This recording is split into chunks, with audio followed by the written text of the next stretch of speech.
कैसा है तू और हमारा देश कैसा है? वैसा ही जैसा आप छोड़ के गए थे। यानी कि हम अभी भी अंग्रेजों के गुलाम हैं? नहीं, अंग्रेजों से तो हमें 1947 में ही आजादी मिल गई थी। अच्छा, तो अब तो हमारे अपने लोग देश चलाते होंगे ना? हाँ, तब तो देश काफी आगे बढ़ गया होगा। जब हमारे अपने लोग देश चला रहे हैं तो गरीबी और भ्रष्टाचार का तो नाम ही नहीं होगा। सबको बराबर हक दिया जाता होगा, किसानों और मजदूरों का अच्छा ध्यान रखा जाता होगा ना? नहीं, ऐसा तो कुछ नहीं है। तो कैसा है बताना मुझे।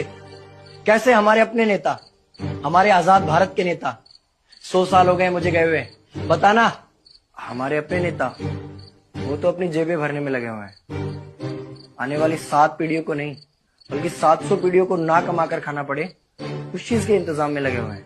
तो तुम लोग क्या कर रहे हो और हमारे देश का युवा क्या कर रहा है? हम लोग तो इंस्टाग्राम पर रील्स देखने में बिजी हैं। यानी कि हमारी कुर्बानी का देश के लोगों पर कोई असर नहीं पड़ा। देश के लोगों में कोई देशभक्ति नहीं, कोई देश प्रेम नहीं।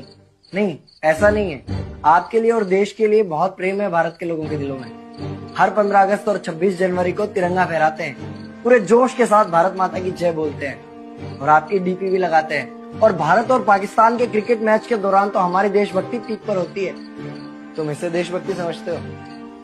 तो फिर क्या है देशभक्ति? अगर तुम्हारी देशभक्ति समाज को सुधारने में, गरीबों को अच्छी शिक्षा या बराबर का हक नहीं दिलाती तो कोई काम की नहीं है तुम्हारी देशभक्ति। भ्रष्ट नेताओं और सरकार के खिलाफ आवाज उठाओ, लोगों को एकजुट करो। लेकिन अगर हमने सरकार के खिलाफ आवाज उठाई या नेताओं से सवाल पूछे तो हमें एंटी नेशनलिस्ट कहा जाएगा या हमें गद्दार करार दे दिया जाएगा। तो डरता है। 23 साल का था मैं जब अंग्रेजों ने मुझे फांसी पर चढ़ा दिया। मुझे तो आतंकवादी कहा गया था। अगर अब नहीं जागे तो ये देश सोता रहेगा। ये सरकारें, ये नेता देश को बेच खाएंगे। इस भ्रष्ट सरकारी तंत्र से लड़ो। देश को क्रांति की जरूरत है। क्रांति यानी कि हमें हथियार उठाने होंगे, बंदूकें उठानी होंगी जैसे आपने उठाई। नहीं, हमारी क्रांति विचारों की थी। जब अंग्रेजी हुकूमत ने हमारी आवाज नहीं सुनी तो हमने और जोर से आवाज लगाई और अपने विचार रखे।